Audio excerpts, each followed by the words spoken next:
അവിടെ ആ പോരാട്ടത്തിൽ ഒരിടത്തും പിണറായി അവിടെ കണ്ടിട്ടില്ല. അദ്ദേഹം അന്ന് എതിരായിരുന്നു എന്നാണ് എനിക്ക് തോന്നുന്നത്. പക്ഷേ ഇടതു മുന്നണി ആ പോരാട്ടം നടത്തി പ്ലാന്റ് അടച്ചുപൂട്ടി. അവനെ പെപ്സി കമ്പനി അടച്ചുപൂട്ടി. അവിടെയാണ് ഇപ്പോൾ extra neutral ethanol, spirit, Indian നിർമ്മിത വിദേശ മദ്യം, അതോടൊപ്പം തന്നെ ബിയർ, വൈന് തുടങ്ങിയിട്ടുള്ള 5-6ഓളം വലിയ യൂണിറ്റുകൾ വരാൻ പോകുന്നത്. ഇത് കേരളത്തിന് ഗുണകരമാണോ? പാലക്കാട്ടെ കർഷകർക്കും സാധാരണക്കാർക്കും ഗുണകരമാണോ? ആ ചോദ്യമാണ് ഇവിടെ എനിക്ക് ഉന്നയിക്കാനുള്ളത്. ഇത്രയായിട്ട് മുഖ്യമന്ത്രി പിൻവലിക്കാൻ അദ്ദേഹം പറയുന്നത്, ടാറ്റ വന്നാൽ, ഒരു വ്യവസായമായിട്ട് വന്നാൽ ഞാൻ ടെൻഡർ വിളിക്കണമെന്ന് ചോദിക്കുന്നു. ടാറ്റയും ബിർളയും എത്ര സന്തോഷത്തോടെയാണ് പിണറായി വിജയൻ സ്വാഗതം ചെയ്യുന്നത്. ഒരു കമ്മ്യൂണിസ്റ്റുകാരനല്ല താനെന്ന് പിണറായി വിജയൻ തെളിയിച്ചുകൊണ്ടിരിക്കുകയാണ്. ഡാവോസിൽ നടക്കുന്ന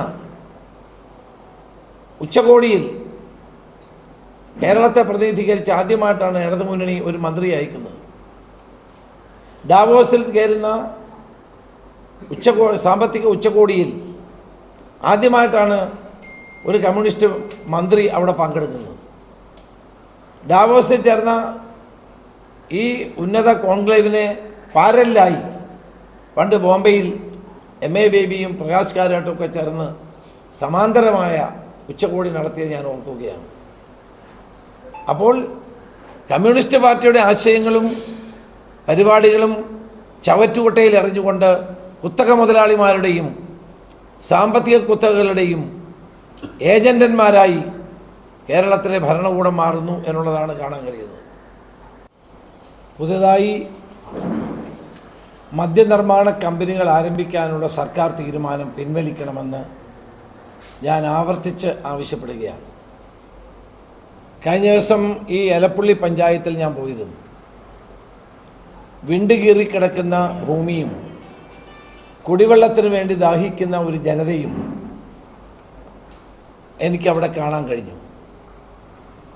ഇതുപോലെ മഴനിഴൽ പ്രദേശമായ മറ്റൊരു പ്രദേശം നമുക്ക് കാണാൻ പ്രയാസമാണ്.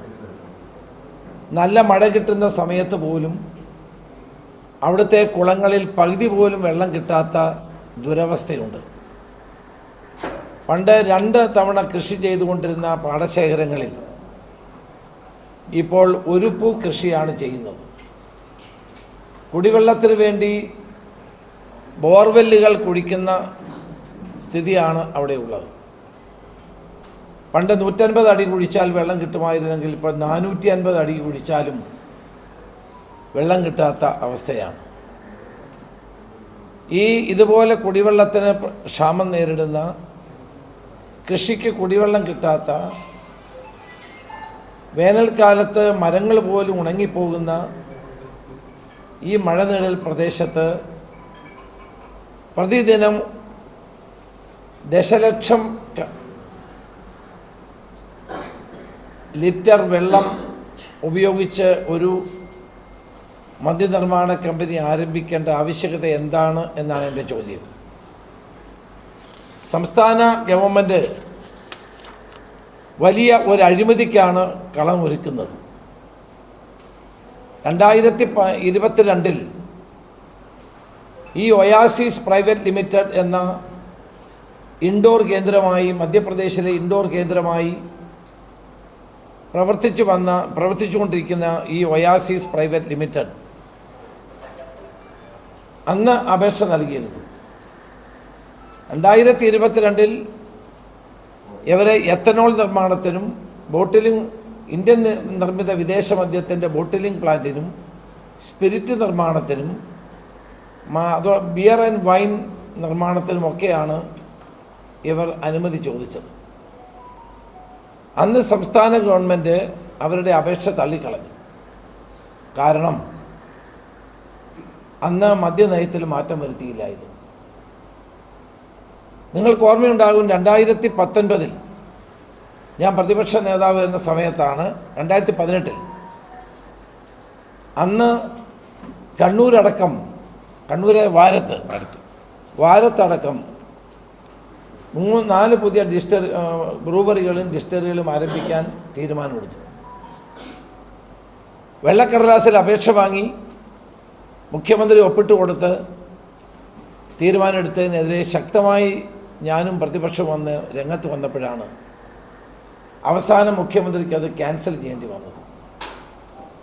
അപ്പോൾ ഇത്തവണ 2022 ഈ അപേക്ഷ റിജക്റ്റ് ചെയ്തത് തന്നെ മദ്യനയത്തിൽ മാറ്റം വരുത്തി കൊടുക്കാനായിരുന്നു. എൻ്റെ ചോദ്യം, എക്സൈസ് വകുപ്പ് മന്ത്രി MP Rajesh oasis private limited കമ്പനിയുമായി ചർച്ച നടത്തിയിട്ടാണോ മദ്യനയത്തിൽ മാറ്റം വരുത്തിയത്?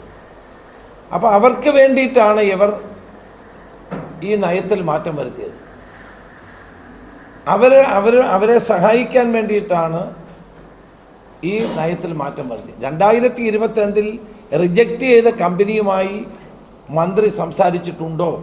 മന്ത്രി വ്യക്തമാക്കണം. ആ സംസാരത്തിൻ്റെ വെളിച്ചത്തിലല്ലേ പുതിയതായി മദ്യനയത്തിൽ മാറ്റം വരുത്തിയത്? മദ്യനയത്തിൽ മാറ്റം വരുത്തിയ ശേഷം അത് നിയമപരമായി ചെയ്യാനാണ് ക്യാബിനറ്റിൽ കൊണ്ടുപോയത്. 2018 ഒരു നിയമവും പാലിക്കാതെ ബ്രൂവറികളും ഡിസ്റ്ററികളും അനുവദിച്ചതിനെ ചോദ്യം ചെയ്ത നടപടി ഓർത്തുകൊണ്ടാണ് ഇത്തവണ നിയമപരമായി ചെയ്യാൻ മുന്നോട്ട് വന്നത്. ഫലത്തിലുള്ള സ്ഥിതി എന്താണ്? ആ പ്രദേശത്തെ ജനങ്ങൾക്ക് കുടിക്കാൻ ഒരു തുള്ളി വെള്ളം പോലും ഇനിയും കിട്ടാൻ പോകുന്നില്ല. അതിനനുബന്ധമായി മറ്റൊരു കാര്യം കൂടിയാണ്. സർക്കാരിൻ്റെ ഒരു ഡിസ്റ്ററി അവിടെയുണ്ട്. പഴയ ചിറ്റൂർ ഷുഗർസ് എന്ന പേരിൽ അറിയപ്പെട്ടിരുന്ന മലബാർ ഡിസ്റ്ററീസ്.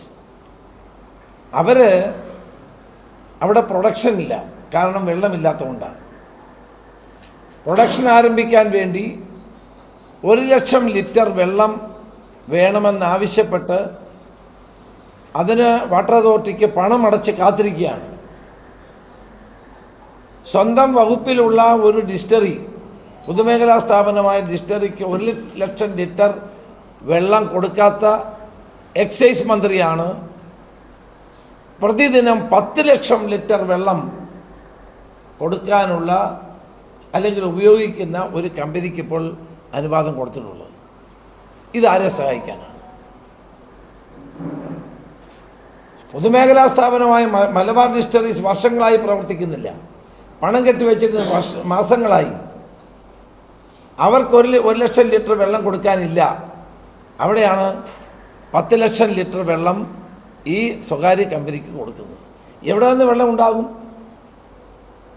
അവിടെ മഴവെള്ളം ഉണ്ടത്. മഴവെള്ളം ഏറ്റവും കുറവ് ലഭിക്കുന്ന സ്ഥലമാണ്. കാരണം റെയിൻ ഷാഡോ റീജിയനാണ്, മഴനിഴൽ പ്രദേശമാണ്. പിന്നെ പറയുന്ന മലമ്പുഴ അണക്കെട്ടിൽ നിന്ന് വെള്ളമെടുക്കുമെന്നാണ്.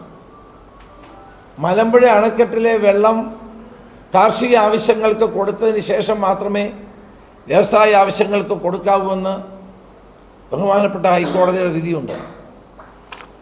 കേരളത്തിൻ്റെ നെല്ലറയായ പാലക്കാട്ട് കൃഷിക്ക് പോലും വെള്ളമില്ല.